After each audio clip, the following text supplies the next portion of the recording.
Raríssimas, raríssimos e raríssimes, bom dia. René de Paula Júnior falando aqui no Radinho de Pilha. 1º de janeiro de 2024 e eu estou definitivamente bem longe de casa. Aliás, bem longe de casa e gravando tão cedo que ainda está escuro. É ótimo, porque assim acho que dificilmente eu vou ter outra companhia, a não ser aqui o quebrar das ondas nas pedras aqui em volta de mim. Eu estou gravando perto de uma luz bastante forte que está me mostrando alguns peixes que já estão por aqui. Tem uns laranjas que eu nunca tinha visto, tem uns peixes agulha ali que são prateados, você consegue ver agora durante a noite. Incrível, eu não podia imaginar que durante a noite esses caras também estivessem por aqui circulando. Depois eu conto um pouco melhor onde que eu estou gravando essa história toda. Eu estou a milhares de quilômetros de casa, mas eu não queria perder essa oportunidade de começar esse ano com o pé direito, né? Tentar deixar para trás um dos anos mais complicados que não só eu, mas acho que, sei lá, a nossa geração inteira acabou vendo. E eu acho eu acho significativo fazer esse programa num lugar onde eu olho em volta, ou pelo menos se eu olhar para frente, né? Se eu olhar para trás, não sei, mas se eu olhar para frente, o que eu estou vendo aqui é o planeta no seu estado mais maravilhoso, mais admirável, mais limpo, mais puro, e que a gente deveria, sei lá, se prostrar como diante de alguma coisa sagrada. Não é uma coincidência também que, bom, o que eu faço aqui? Eu não sou exatamente um tipo praiano, aventureiro, não vou ficar por aí andando de, sei lá, jet ski, que aliás é uma invenção obviamente satânica, né? Quem inventou isso deve arder nos círculos do inferno. Não, eu sou, como vocês já devem ter percebido, mais ou menos um bundão. Eu fico na sombra, fugindo um pouco do sol, né? E lendo e ouvindo os podcasts. E o que eu escolhi para ouvir foi uma coisa que eu me presenteei no final do ano passado, que é uma versão em áudio do A Origem das Espécies, do Charles Darwin, lida por ninguém menos que Sir Richard Dawkins. Richard Dawkins, para quem não lembra, é não só um ateu bastante provocador e provocativo, e às vezes um pouco antipático, mas também um biólogo importantíssimo, com um trabalho em genética, absolutamente, em evolução, absolutamente extraordinário. É o cara que escreveu o livro O Gene Egoísta. E quem está lendo essa versão, na verdade é uma versão resumida, são 5 horas, eu acho, de livro. É o Richard Dawkins. E, cara, é isso que eu tenho feito esses últimos dias. E que deleite ler ou ouvir o Darwin com suas próprias palavras. Porque o texto imagina, é uma das obras, ou talvez, sei lá, uma das obras mais revolucionárias, né? Uma das obras que é um divisor, literalmente um divisor de águas, é antes e depois dessa obra, né? Porque até então você podia, sei lá, por alguma razão qualquer, acreditar que tudo que você olha à sua volta foi criado de uma vez só ou ao longo de uma semana, né? Porque afinal, mesmo criaturas onipotentes precisam descansar. Tivesse sido criado desse jeito e que tudo é eterno, que vai ficar tudo dessa maneira para sempre.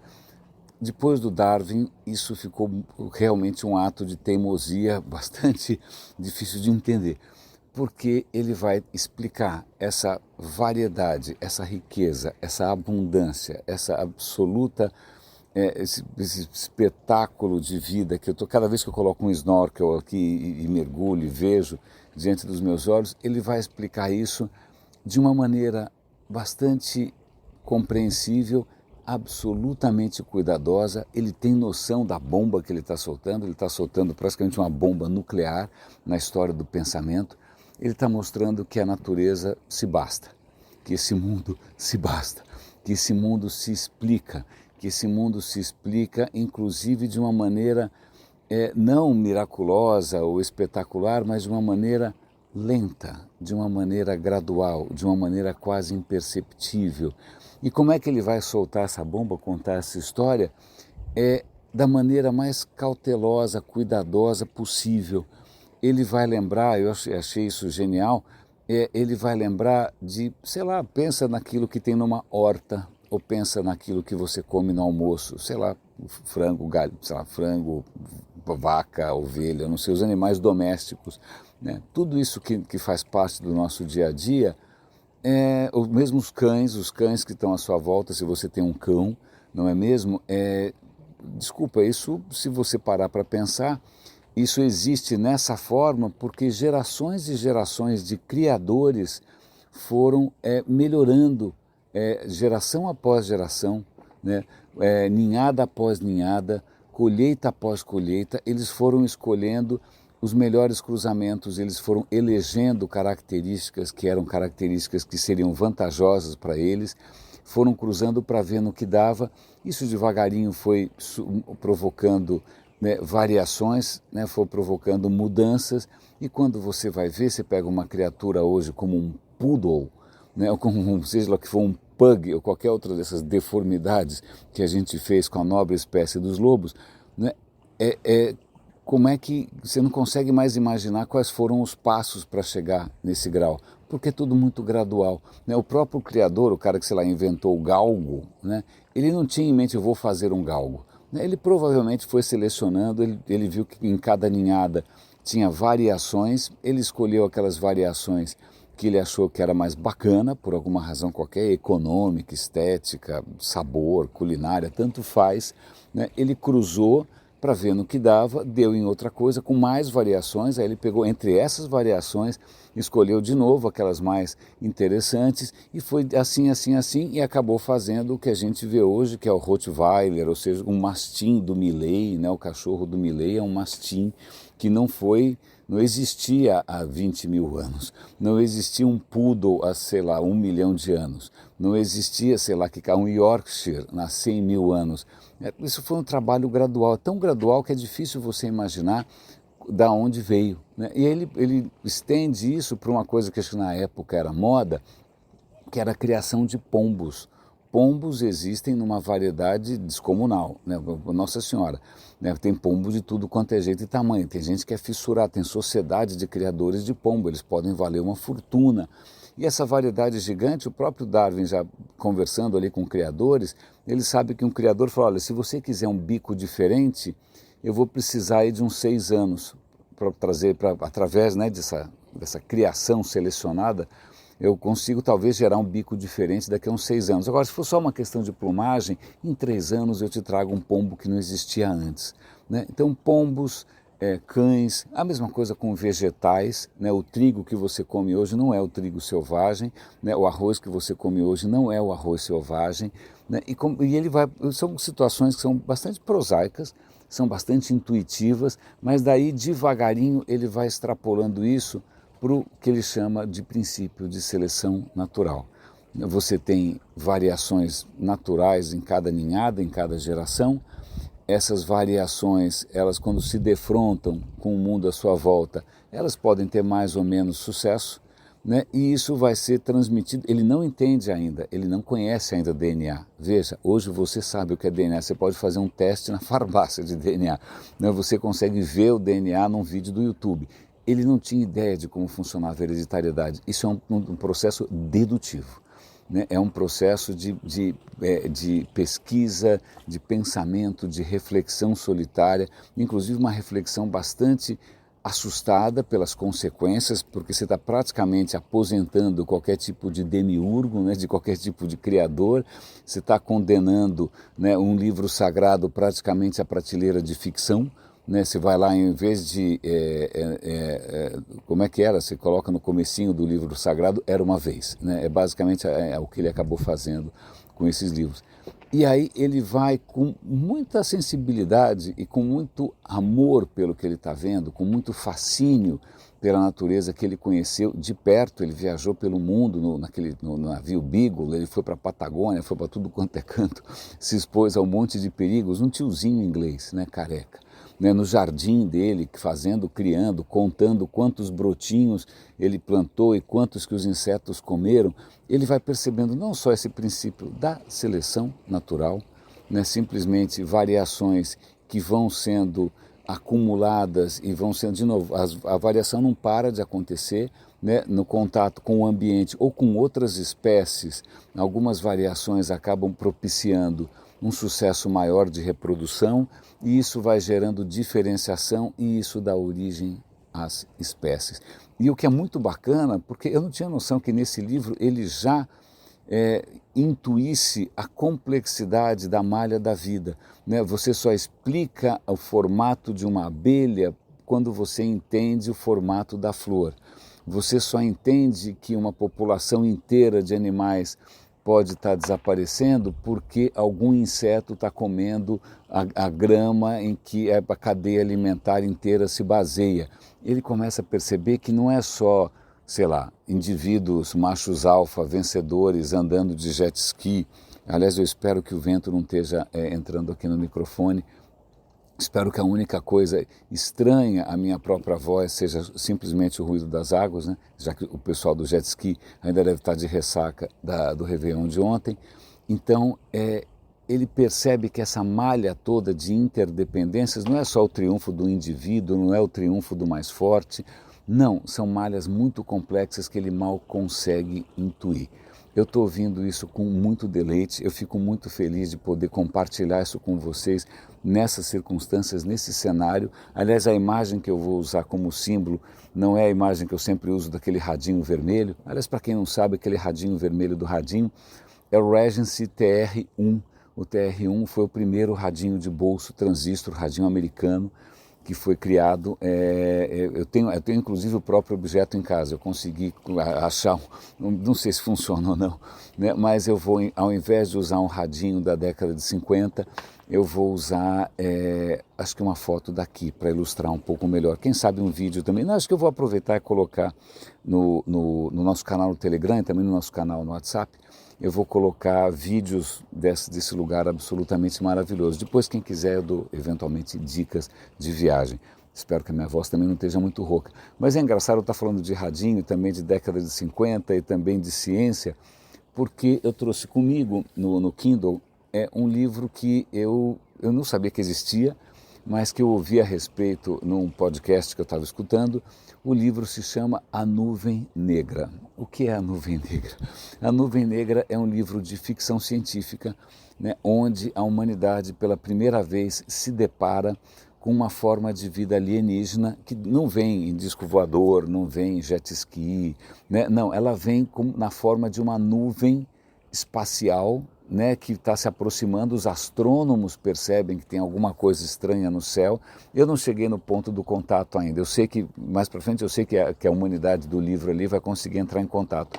Mas o que é muito interessante é que o livro é escrito, esses barulhos que estão ouvindo ao fundo é o pessoal desmontando aqui a organização do Réveillon enquanto o sol nasce. Acho que o sol vai nascer daqui a uns 10, 15 minutos.